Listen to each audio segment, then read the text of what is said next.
ఇంకా అవలేదా? పాపం చాలాసేపటి నుంచి ఊడుస్తున్నారు. మీరు వెళ్ళండి నరసం గారు, ఆ కాస్త నేనే ఊడ్చేసుకుంటాను. అబ్బే వద్దు బాబు. ప్లీజ్ ఆ చీపురు ఇవ్వండి. మీరు వెళ్ళండి. నమస్కారం. నా అతి మంచితనాన్ని అసమర్థతగా జమకట్టి ఓ రోజున తన తండ్రిని తీసుకుని మా ఇంటికి వచ్చింది మా పని పిల్ల. ఈడు మా అయ్య. నమస్కారం అయ్యగారు. చూడు బాబు, నాకు అర్జెంటుగా 5,000 రూపాయలు కావాలా. అలాగా? పాపం ఏమిటో అంత అత్యవసరం. నా అవసరం ఏదైనా ఆ సొమ్ము నాకు ఇయ్యాల్సిన అవసరం నీకుంది. నేనివ్వాలా? అవును, అది రేపు పొద్దున 9 గంటలకల్లా నా చేతిలో పడాలా. లేకపోతే నీ నీటిలోకి ఈడుస్తా, నాన్న అలరి పెడతా. ఏదో ఓ 100 లోపు అయితే సర్దగలను గాని 5,000 రూపాయలు ఇప్పటికిప్పుడు కావాలంటే ఎక్కడి నుంచి తేగలని చెప్పండి. అదంతా నాకు తెలవదు. రేపు పొద్దుటికల్లా నువ్వు నాకు ఆ డబ్బు ఇవ్వకపోతే నిన్ను నలుగురిలో తలెత్తుకోకుండా చేస్తా. జాగ్రత్త. పదవే. అతను అలా బెదిరించడంతో నాకు ముచ్చెమటలు పోసాడు. ఆ రాత్రంతా నిద్రపోకుండా భయంగా గడిపాను. తెల్లవారగానే వాళ్ళ మీద పోలీస్ రిపోర్ట్ ఇవ్వడానికి బయలుదేరాను.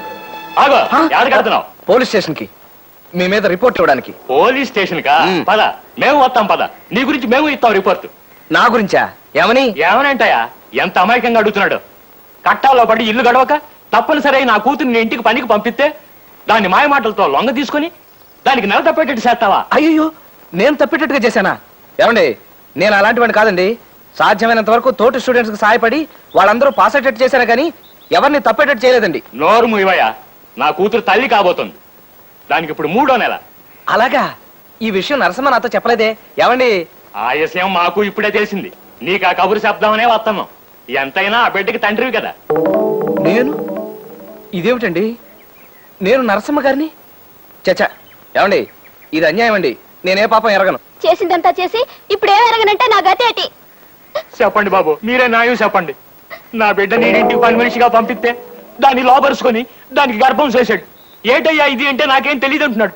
చెప్పండి బాబు, మీరే న్యాయం చెప్పండి. సార్, ఇది అబద్ధం, పచ్చబద్ధం. ఏమయ్యా, చదువుకునే కుర్రాళ్ళ ఉన్నావు? నువ్వు చేసే పనేనా ఇది?